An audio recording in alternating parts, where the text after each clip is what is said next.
Gail Boyd for having me. Nope. Wait, you gotta wait for the music. Oh, gotcha. Okay.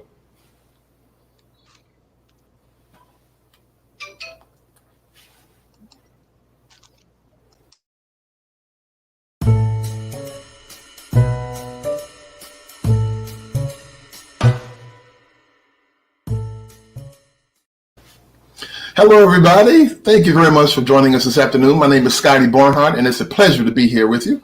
And thank you very much to Gail Boyd for having me. And this is my very first time doing this. And I think as we go along, I'll just give you a little bit of information about myself, my life, my career, how I got into music, and a couple of other subjects. And I'll definitely take your questions. Anytime you have a comment or question, please type them and I'll be able to see them and respond to you. And if you can, put your name as well so I can see.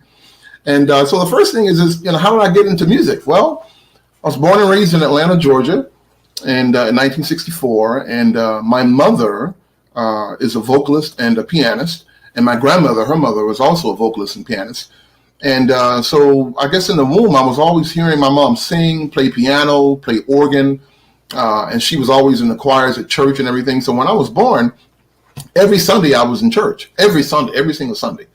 And I grew up in the Ebenezer Baptist Church in Atlanta, Georgia, under Dr. Martin Luther King Sr., Daddy King. I mean, Dr. King Jr. was also there, but Daddy King was our minister, and he made it a point to have 4 different choirs at our church. So every Sunday there would be a different one.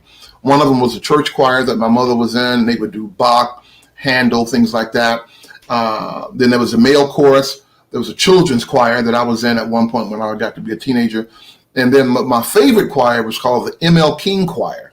And this choir, the average age looked to be 50 and above, and they were strictly gospel. They did all of the foot tapping, clapping gospel stuff. They didn't do all of the more Bach-oriented, Handel-oriented type of chorales. And the difference was that the reason I liked them so much is that they didn't use the big pipe organ in the stands that my mom's choir used. They used a Hammond B3 on the floor. And immediately I could tell that the organist was doing something with his foot. And so I was just drawn to those bass lines and to the sound of the choir and all of that. So by the time I heard a Count Basie album, I said, oh, that's the same thing I hear in church every Sunday. So I connected to Basie early. I started playing trumpet when I was 9. And I've been playing trumpet now for 47 years. And the funny thing about that is that I started playing trumpet at 9 in 5th grade. And at that time, in the Atlanta public school system or DeKalb County public school system, when you get to 5th grade, they say, well, if you want to be in the band, you just choose an instrument, take this permission slip home, give it to your parents, and whatever they get you and you come back with, that's where we will place you. So I wanted to play violin. I remember seeing this little kid walking around school with a violin. I said, okay, I think I'd like to do that. So I asked my parents, they said, sure, we'll get you a violin, So the day came, it was September 1974. And I remember I was waiting on my mom to come home with the violin. I had gotten home from school, and luckily our school was just right around the corner. So I walked home real quick, and I'm waiting on her to come home with this violin. And she comes home. She comes down the driveway in the car. She gets out of the car with a big smile on her face, and she goes to the trunk. She opens the trunk, and I see this case, and I'm expecting the violin. And I opened it up, and it was a silver Yamaha trumpet. And that was it. I didn't need to even figure. I never thought about violin since. The sun hit this thing. It was a beautiful fall day. And I started playing trumpet. And it's always been, easy for me. I've never had to struggle with it. And maybe that's why I'm playing it. And so in high school, I had great teachers. Mr. Gordon Boykin, who was my high school band director. And he made sure that I went to go see Count Basie. And he just told me one day, look, Basie's in town. You're going to see Basie. So I went to see Count Basie twice in high school. And the second time that June of graduated high school, I met the whole orchestra. That's that night and the next day. I met everybody, and it's too long of a story to get really into now. But I knew from that day on I would be in the orchestra someday. I just knew it. I had a feeling, and I didn't know when, I didn't know how, but I just knew it. And 9 years later, they called me up, and so my life has been. My life was just tremendously uplifted and everything you can think of, becoming a member of this great orchestra. And for 20 years, I was a featured trumpet soloist, and I still play. And then 8 years ago, I was appointed director of the orchestra. And but before that, I was a union representative. I was the sound and light person. I still do that sometimes, even today.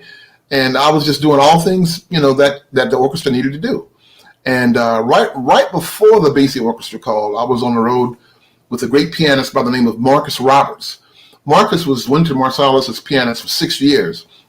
And I've known Wynton since 1982. And when I met him, right after I saw the Basie Orchestra, I kind of knew what he was doing would be some kind of I knew what he represented would be. I would be a part of that somehow.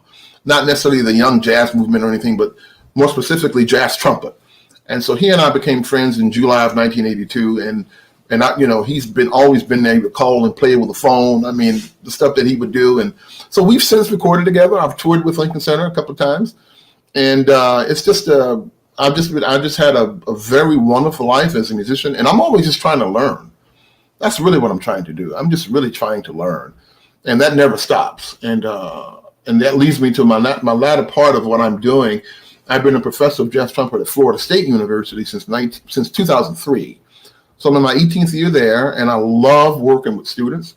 We have a great jazz program there, and we just try to make sure that they understand how to learn how to play this music, what it represents on and off the bandstand. And and I give master classes all over the world when I'm traveling, and I've done artists and residencies, at different universities and places like that. And I just love playing music. So I just always in a learning mode every single day. And because I think as long as I'm alive and breathing, that's what I should be doing. And then whatever I gather for myself, I just pass it on down to a student, or whether it's a private student or FSU student or a fellow musician.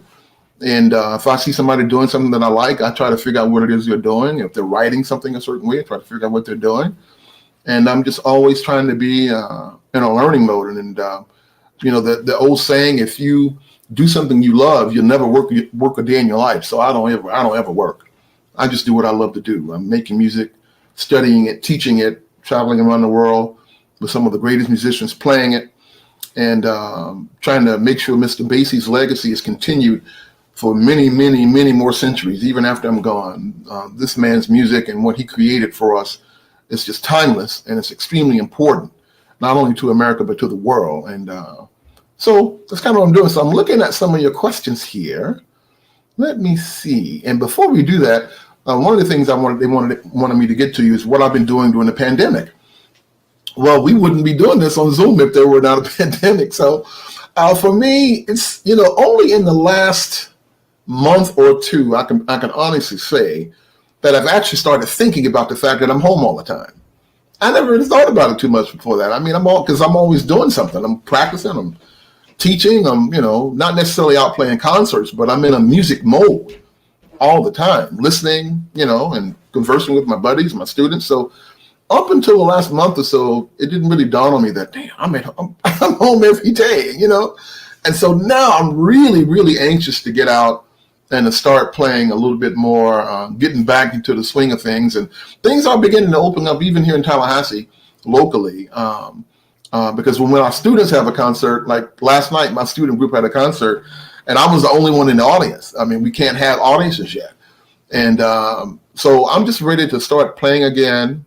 Definitely can't wait to get back on the road with the Count Basie Orchestra. And I think that might be coming up a little sooner than I thought. And, but, I always tell people when they ask me, how do I cope with the pandemic? I say, well, if you love music before the pandemic, you still should be loving music. That's what should be getting you through it. And that's what it's been doing for me. I go through my collection. I just bought the complete works of Chopin. So I've been listening to that. I listen to everything. And that's what's been helping me get through it. Of course, practicing, working on my piano skills. I love playing piano and just trying to get better. So let me see if you guys have any questions here. Anybody have a question? Let's see here. When do I feel comfortable getting back on the road with the band in this age of COVID? Well, I don't think they would bring us back out on the road and have us in venues if they hadn't thought all of this through. And for me, I'll have a mask on and we'll have to be, further apart, I'm sure. And I'm just willing to try and go along with it with what everybody else is doing. And I just think eventually it's going to get a whole lot better. I think I saw the other day that the Jazz Festival in Vienne, France, I think they're going to open back up this summer too. And so I'm ready to really try to get back to work and, of course, be safe, and try to, even after we do a concert, I'm pretty sure it might be a good idea to get tested again or get the vaccine if you hadn't gotten the vaccine. So I'm willing to do whatever it takes to get back out there to work safely. And I think the guys are probably the same. Okay, let's see. More questions here? Let's see. You don't have any more? I think I have one. I have something I need to make sure. Let's see here. Any advice? Well, one of the things I've asked to talk about, any advice that I want to give to younger musicians to keep them encouraged. And I'll say the same thing I just said a second ago. If you love the music, that is what should keep you encouraged. And wanting to attain and get on another level and just get better and better and better at it. Just surround yourself with music, surround yourself with people who think positively, and surround yourself with people who really are always trying to learn. None of us live long enough on this planet to learn everything. So that right there should give you, a little bit of an idea of what's possible. You can learn about art. If you hadn't thought about learning about Picasso or Dali or Van Gogh or Matisse, you could start learning about that and find their parallels into jazz, which is what, especially when you look at Picasso and Miles Davis, you can compare those two. That's something you could do. There's a lot of things that you can do to keep yourself occupied. Try to set a goal for yourself to play a particular classical solo on your instrument that you haven't played before. Or try to find some way to play duets with somebody. So there's a lot of things you can do, but I believe mainly just really listening to a bunch of music and studying it and analyzing it and seeing what you can get from it to use for yourself. And so I think that's kind of, one of the things I would say to keep you motivated. And let me look at another question here. Let's see here. One of the things that I have coming up, I wanted to know what, some of my current projects. I have two main ones that I like to talk about. The first one is, luckily, last year, 2020, it was the 85th anniversary of the Count Basie Orchestra. 85 years this orchestra has been on the road nonstop since 1935. And although Basie passed in 1984, he wanted the orchestra to keep going, and the musicians wanted it to keep going. And through a succession of leaders, starting with Thad Jones, then Frank Foster, and then Grover Mitchell, Bill Hughes, Dennis McCrell, and myself, we've kept this orchestra going at its top level. And one of the things that I'd always wanted to do was I thought we should record live at Birdland again. So in January of last year, in 2020, we finally got it all together and we recorded for a week at Birdland. And we had a great recording company come down to the club. They set everything up perfectly, and we recorded every night, both sets, everything we played, we recorded. And I'm basically producing it. And so when it was finished, I flew out to Los Angeles and started mixing it with the great engineer, Grammy Award-winning engineer, Woody Woodruff. And we're done now. And so this is going to be out, I think the record label told me late May, or the first week of June. That's the last update I got about a week or so ago. And so that recording, I can tell you, is just unbelievable. It's going to be a 2 CD set. Everybody in the orchestra is featured at least once. We have great vocalists, Carmen Bradford joining us, the other great vocalist, Jamie Davis. And you get to hear the Count Basie Orchestra do what we do. We just played exactly how I'll put a set list together. We would just do that every night. There was no overdubbing, no going back and fixing anything, none of that. And you'll hear exactly what you would hear and what you still will hear when you come hear the Count Basie Orchestra again. So I'm very excited about it. And every time I listen to it, just quite honestly, it brings me to tears because the cats are swinging. The crowd is going crazy. Everybody just sounds so good. It's so tight and it's together. And to me, the best most of it is live. And if you get it captured, that's one of the best things in the world you could have done. So that will be out, the Count Basie Orchestra live at Birdland. And it's basically kind of a celebration of our first 85 years because I made sure we did compositions from 1935 up until one of our later arrangements, modern day arrangements. And you'll love it. If you're a Basie fan, you got to have this in your collection. And if you're not a Basie fan, you'll be one if you hear it. I tell you that much. And in another project that I've been working on that actually started back about 15, 20 years ago is that I've written a book called The World of Jazz Trumpet, a comprehensive history and a practical philosophy. And the way this actually happened, I didn't set out one day to say, let me go write a book on the history of jazz trumpet, or let me just write a book on trumpet players. I didn't think about it that way. I was doing a concert in 1992 with Marcus Roberts at Georgia State University in Atlanta, and they asked everybody in the band to give a master class on their instrument. So that meant that I had to get in a room with a bunch of trumpet players and give them a lecture on the history of jazz trumpet, you know. And luckily for me, that's what I was working on all the time anyway. So I would talk about Louis Armstrong, then I would play West End blues. I would actually play it so they could hear. Then I would talk about Dizzy Gillespie or Roy Eldridge, whomever, but Dizzy, for example, then I would play his solo on A Night in Tunisia from Jazz at Massey Hall. Then I would talk about Miles and Clifford Brown. I would go through the whole lineage of this instrument up to Wynton and actually play one of Wynton solos too. So, and I was trying to always intersperse any personal information that I would have for each one of those people. So if I knew them, I would talk about how I knew them, how I met them, like how I first met Diz, how I first met Freddie Hubbard, how I known Wynton for a long time, Sweet Addison, people like that. So I was doing this clinic and going through all of this stuff and interspersing with little funny little stories here and there. And at the end of it, I had a Q&A. And the first question was, this young fellow said, well, all of this is great information, but is any of this written down anywhere? And I said, wow, I've never. And when I thought about it, I said, absolutely not. Actually, no, it's not written down anywhere. And so I didn't think too much anymore about it the next week or month or so, but about 3 or 4 months later, one night I'm just sitting at home and it hit me. I said, you know what? I need to do something about that. So I grabbed a yellow pad and a pencil and I just started writing down the names of trumpet players. Just writing down everybody I could think of. Louis Armstrong, Dizzy, Miles, Freddie Hubbard, Don Cherry, Wynton, Terrence Blanchard, just everybody I could think of. And when I was done writing names, I had 75 names, just off the top of my head, 75. And I thought, oh, okay, that's a good start. But by the time I was done researching on my book, at least the first phase of my research, I had 1,200 names of trumpet players, 1,200. Then I knew I was onto something because I said, if we have this many musicians that played, and see, not everybody got a recording contract. Not everybody was famous. Not everybody was on TV. So I wanted to make sure that I put all of the stuff in a volume to give the complete history of jazz trumpet, but intertwined with the history of America too. So that's what I did. And it took me several years to do that. And the most important part of this book I knew, and it still is going to be, are the interviews. So luckily I could call up a Freddie Hubbard, I could call up a Sweet Addison, Wynton, Clark Terry, all these people I knew, and I interviewed them and I taped it.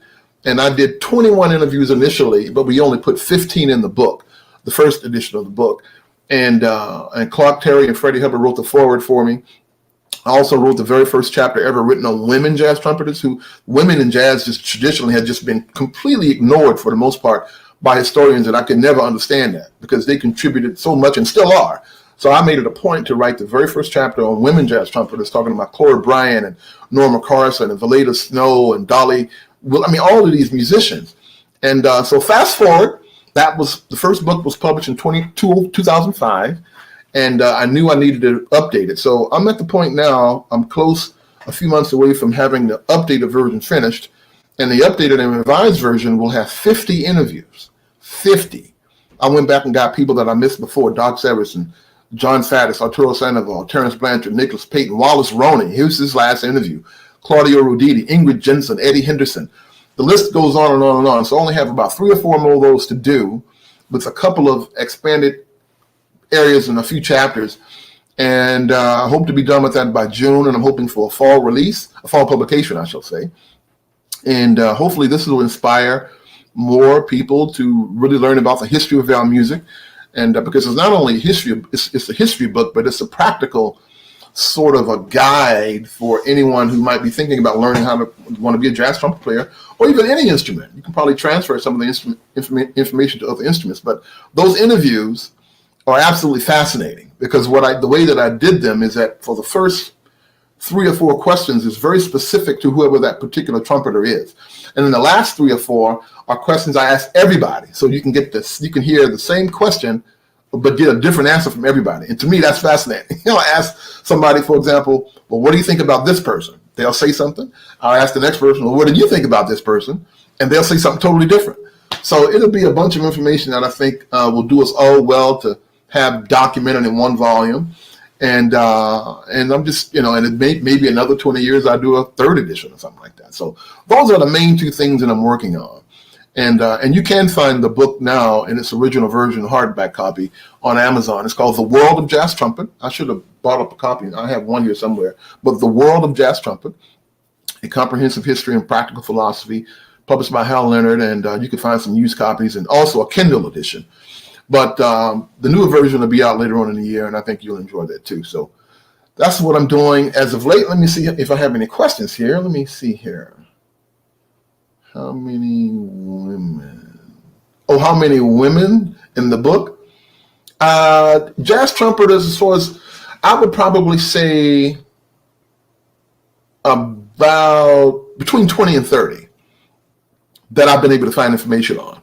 Okay. And I see another question here. How did I first meet Dizzy Gillespie? Now, this this is an absolutely hilarious story, and I recount this in my book. So a friend of mine was the main producer for the Atlanta Jazz Festival in 1990. And I'm from Atlanta, my hometown. I've been living in Tallahassee since '83. But so I wanted to go to the festival because I knew Dizzy was going to be there. Dizzy was appearing with this group led by Max Roach. It was an all-percussion group called M Boom, the letter M, Boom. That was the name of the group. It was going to be them and Dizzy Gillespie on trumpet. So my friend gave me an all-access pass, and I'm hanging out backstage, and we're just waiting on Dizzy to show up. Max is already there, so I'm talking to him about Clifford Brown, and Joe, great drummer Joe Chambers was there, but I'm just talking to Max Roach about Clifford Brown. Then my friend comes up to me and says, "Well, we can't find Dizzy. Dizzy isn't here. He's already a half hour late. We don't know what's happening." So I said, everybody starts kind of getting in a panic because the crowd's waiting, and so they said, "Well, we don't know what to do." I'm like, "Well, I'll just stand outside, and just be the lookout in case he shows up." So I'm just standing there still talking to Max Roach, kind of being the lookout. And all of a sudden, this green Chrysler van, I never forget this, a green Chrysler van was inching its way down to the backstage area, real slow. And I said, "That's got to be him." And I looked real close, and sure enough, there was Dizzy sitting in the front passenger seat, and this lady was driving him. And he pulled up right in front of me and stopped right in front of me. So this is my first time meeting and seeing in the flesh the incredible Dizzy Gillespie. I'm like a foot away from him, looking right at him. So he has on a green Oakland A's baseball cap. He has a big gold medallion around his neck, big piece of gold, and a green shirt and some plaid pants. And he was kind of like down, kind of looking kind of tired and upset because, and he looked like he lifted his head up and looked right at me and said, I can't say it on TV, but this is what he said. He said the N-word 3 times.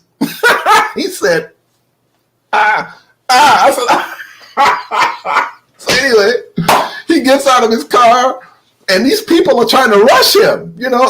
What happened was they didn't send anybody to the airport to pick up Dizzy Gillespie. They forgot. They just forgot. So this lady told me she just saw him at the baggage claim just hanging out. She said, "Are you Dizzy Gillespie?" He says, "Yeah." She said, "You need a ride or something?" He said, "As a matter of fact, I do." That's how he got to the gig. So anyway, these people are trying to rush him to get on stage. He's like, "I'm not doing it. Y'all need to get out of my face. I'm going to sit down and have something to eat." So I grabbed this case and I'm walking with him. This is Dizzy. I'm still in awe when I think about it. So we sit down at a big picnic table. It was Dizzy across from me, Max Roach, and some little kid and photographers and people. And he just sat down and started having dinner. He didn't care what anybody was trying to tell him about getting on the stage or any of that. No, I'm eating. Leave me alone. And so that's how I met Dizzy Gillespie. And this is 1990. And the second time I ran into him was a year later in Carnegie Hall in New York. And I was on the road with Marcus Roberts at this time. And we were Dizzy's opening act at Carnegie Hall. Now, this is hilarious, too, and I'll write about this in the book, too. But backstage, I find myself in a circle. This is the circle for people. Dizzy Gillespie is on my right. James Moody is on my left. John Faddis, Slide Hampton, Paquito. There was somebody else there. What am I doing with all these, what am I doing here? The next thing I know, I hit Dizzy's arm somehow. He was drinking coffee. He had a coffee cup in his left hand, and I somehow hit his arm, and I had him waste a whole cup of coffee on his light blue suit. So I don't know how that happened. He's like, "Man, what in the world?" So those are my 2 Gillespie stories, and that's how I met him and everything. And I just had a beautiful time with this cat. He was just unbelievable. So Dizzy obviously has a very important place, just to me personally, but in the history of jazz trumpet, the main two people in the history of jazz trumpet are Louis Armstrong and Dizzy Gillespie. Everything else comes from them. So Dizzy will have a great entry in the updated version of the book, like he already has in the original one. And of course, John Faddis. I'm really glad I was able to interview John, because John is the world's expert on Dizzy and knew him Dizzy was like a father to him. And so John, I made sure that I asked John some very specific questions about Dizzy that I know only he could answer. And so anyway, let me see here where we are. Any other questions? Anybody got any more questions? I'm trying to look at my list here. Yeah, let's see here. Okay. Sound versus theory, is it? Who is my favorite trumpet player, living and or past? That would probably be Freddie Hubbard. Because I heard Freddie Hubbard when I was 12 years old at the home of a family friend, the late Congressman John Lewis. And until John died, I would call him up every other month and just say, thank you, man. Thank you for having that Freddie Hubbard album at your house. Because I ended up babysitting his son. My parents and John and Lillian, his late wife, they all went out to dinner one night and asked me to babysit their son. And I did that. And I was sitting there in their den trying to find something to do. And John had this big stereo system and he had all these albums. And on the top album, it was a trumpet. I could see a trumpet wrapped in red cellophane. And it said Freddie Hubbard on it. And it was already on the turntables. I just put it on, started playing, changed my life. I was 12 years old. And so that's probably why Freddie's my favorite. But a close second and third to that would be Wynton and Clark Terry. And because I know Wynton very well, and of course Clark too. And I played with all of these gentlemen, recorded with them and all of that. But Freddie, I'll probably put him because I knew him extremely well also. And but I heard him first. He was the first one that I heard. Now, the first one that I heard in person, like sitting right in front of for a whole night, that was Wynton. And of course, he and I are only three years in age. He's 3 years older than me. So for me to sit and watch him play like that when I was 17, that was just. So he's been probably my biggest inspiration as far as wanting to always master the instrument. And but that's, that would be my answer to that. Let me see if I have any other questions here I could answer. Let's see.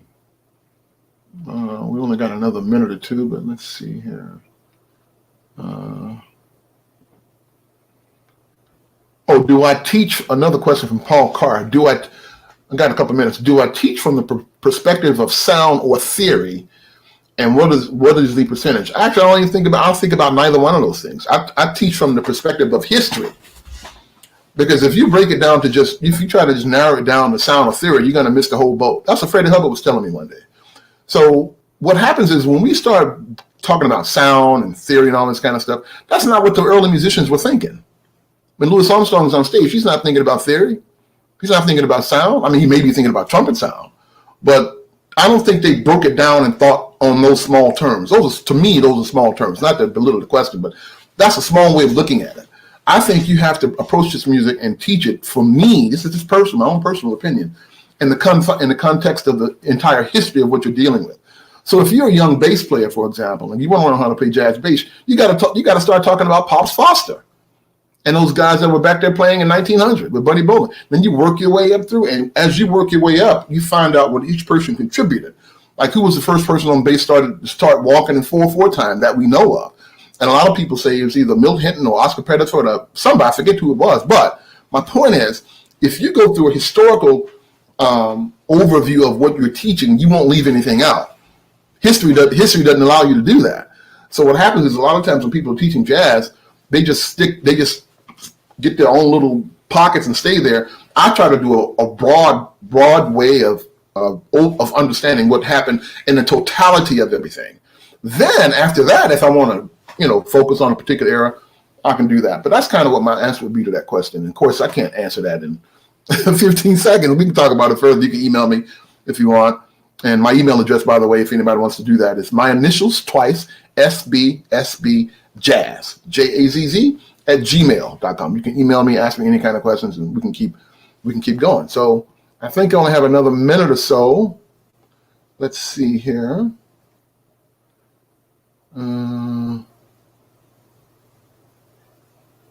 Okay, yeah, I think that's about it. Oh, who's my favorite jazz vocalist?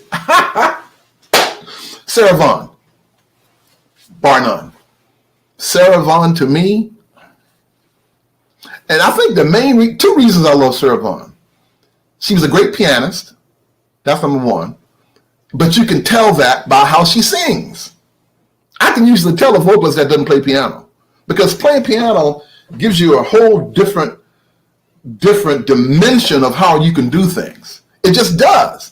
And I've always been able to tell. And every time I've always asked if somebody plays piano, I've always been correct in what my assumption was. So Sarah Vaughan to me is my favorite vocalist. And as she got older and got more deeper into her career, her voice developed with her maturity. That's what Sarah Vaughan. So are we done, Gail? I think it's 5:31. Is that it, or do we do more? Let's see. Have any more comments here? Let's see. My favorite, I got that one. Let's see. Somebody knocked Clark's trumpet down. Oh, that's a trip.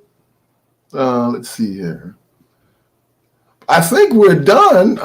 It's 5:31, and I think I was supposed to go to 5:30.